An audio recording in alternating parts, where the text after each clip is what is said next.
The Jameela Adams Experience is the podcast for women over 40 who are ready to rediscover their strength and purpose. Hosted by Jameela Adams, entrepreneur and best-selling author, each episode offers inspiration, tools, and heartfelt conversations to empower and uplift. Hey. Welcome back to the Jameela Adams Experience, where we talk about real-life strategies to help women over 40 step into their power, especially as entrepreneurs. Today we're diving into a topic that can truly change the game for your business and personal brand: finding your niche. Listen, I know it feels like we want to reach everyone, but there's something you really need to know, the hard truth. Let me hold your hand when I tell you this. If you're trying to talk to everybody, you're really talking to nobody. So in this episode, we're breaking it down so you can narrow your focus and learn what will help you grow bigger, bolder, and more successful. So let's get into it.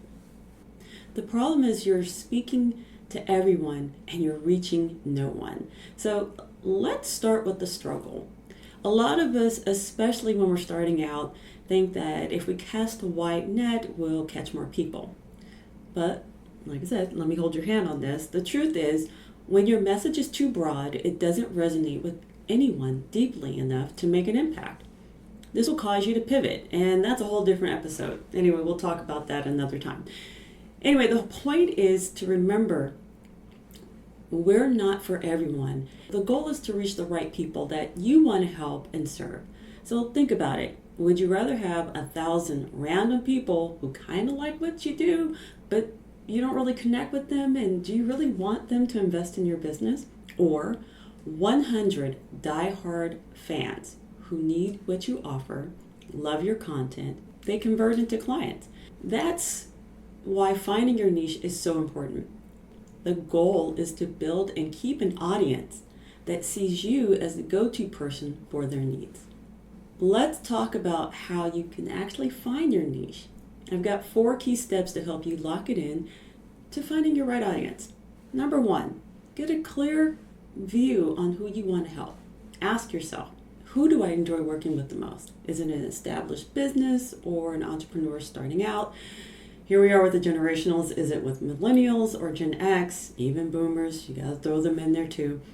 The other thing too is, what struggles do they have? You need to understand their struggles and pain points. For example, if you're a graphic designer, your potential clients struggle maybe not having an eye-catching logo. I know we talked about branding, so go to the previous episode.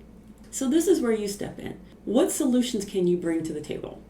In this case, as a graphic designer, you'll be creating a logo that captures your client's essence and also captures their potential clients. The clearer you are about the people that you want to reach, the easier it is to connect with them. Number 2, find the overlap between passion and demand. Your niche should be a mix of both. What do you love to do? For example, I love to help others with their website design and marketing. It's my passion. What people are actually searching for? That's what you have to figure out too. I'll use myself as an example again. My potential clients are looking to either create a blog or a landing page, so I help them with that. What are you good at? Is it creating a beautiful design or crafting an awesome social media campaign? This is when you are the expert and clients look to you for answers. If you're passionate about helping women over 40 build businesses, but there's no demand for it, well, it's just a hobby. But if people are actually and actively looking for the help that you offer, then boom, there's your niche. Number 3, test and refine your message. Try out different ways of talking about your niche. Post content and have engaging conversations. Your audience will listen and they will respond. Your niche may evolve over time, and that's okay. The key is to stay connected and tweak your message as you grow. Number 4, be consistent and show up authentically.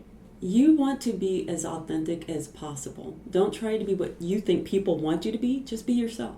People connect with authenticity. So here's the takeaway on why finding your niche matters. At the end of the day, finding your niche isn't about shrinking your opportunities. It's about owning your lane and staying in it. When you speak directly to your people, they listen, they engage, they trust you, and that is how you build a thriving business and brand. So If you've been struggling with trying to do everything for everyone, I challenge you to sit down today and define your niche. Because once you do, trust me, it'll give you clarity and confidence, and that is so next level. So I'm going to wrap up today's episode. I like to keep it short. I love to keep it brief, keep you moving, keep you going. Just remember, this year we're finding our voice. So if this resonated with you, I want to hear about it. DM me on Instagram, tag me in stories, or leave a review, please. I need your feedback. I need to know what I'm doing, if I'm doing it good. And if you're ready to dive deeper into building a brand that reflects your true voice, make sure you subscribe to the pod so you don't miss out on anything that's coming up next. So until then, be inspired, be inspiring, be encouraged, be encouraging. But most of all, be you, and I'll chat with you next week.